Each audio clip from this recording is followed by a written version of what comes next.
Setiap rumah punya rahasia. Terkadang ada pintu yang tidak boleh dibuka. Namaku Dika. Aku baru saja pindah ke rumah kontrakan ini. Sebuah rumah tua di pinggiran kota. Rumahnya besar, tapi harganya sangat murah. Sewaktu aku bertemu pemilik rumah, dia hanya menatapku dengan wajah serius sebelum menyerahkan kunci.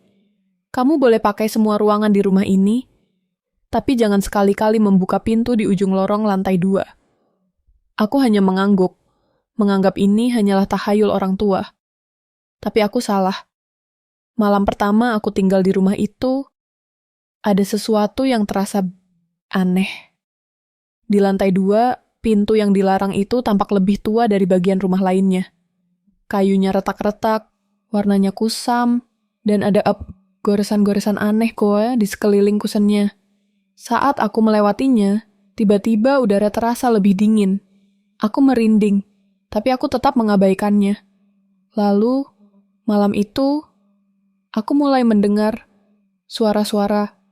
Pertama, hanya suara kecil, seperti bisikan halus yang hampir tidak terdengar. Lalu ada suara ketukan. Tok, tok, tok. Aku berhenti membaca dan menoleh ke atas. Aku pikir itu hanya kayu rumah yang mengembang karena perubahan suhu. Tapi pukul 2 dini hari, aku terbangun lagi. Suara itu semakin keras. Tok, tok, tok. Aku menelan ludah. Aku tahu aku seharusnya tidak peduli. Tapi entah kenapa, aku merasa sesuatu memanggilku dari balik pintu itu. Malam berikutnya, gangguan semakin parah.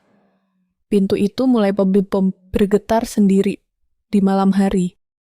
Aku mendengar sesuatu menggaruk kayunya dari dalam, seperti kuku panjang yang menyeret perlahan.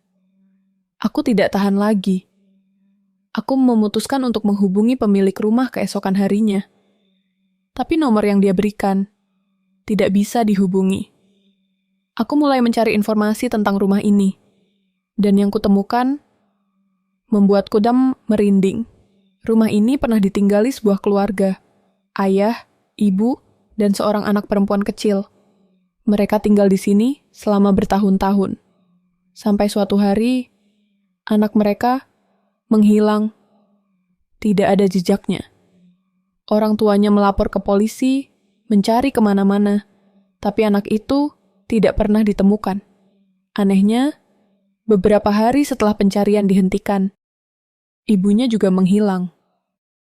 Dan sang ayah, dia ditemukan tewas di dalam rumah ini, tepat di depan pintu di ujung lorong lantai 2. Pintu yang sama, yang sekarang ada di depanku.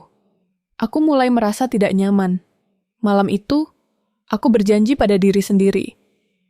Aku tidak akan mendekati pintu itu. Aku memasang headphone, menyetel musik keras-keras, dan mencoba tidur lebih awal.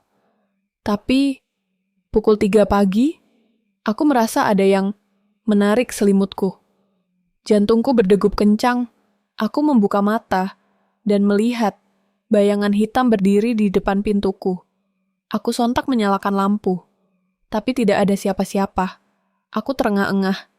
Aku harus keluar dari rumah ini. Tapi sebelum aku bisa beranjak, terdengar suara yang membuatku membeku. Pintu di ujung lorong terbuka sendiri. Aku menatapnya dengan napas tercekat. Ada sesuatu di dalamnya. Dengan langkah gemetar, aku mendekat. Ruangan itu kosong. Hanya ada sebuah cermin besar di tengah ruangan. Aku menatap pantulanku.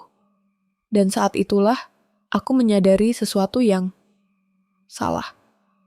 Pantulanku tersenyum. Meskipun aku tidak tersenyum. Dan kemudian pantulanku melangkah keluar dari cermin.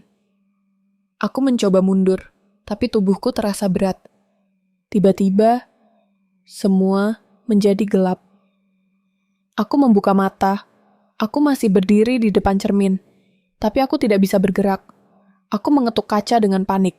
Di seberang sana, aku yang lain hanya menatapku dan tersenyum. Lalu, dia berbalik, dan berjalan keluar dari ruangan. Meninggalkanku di dalam cermin selamanya.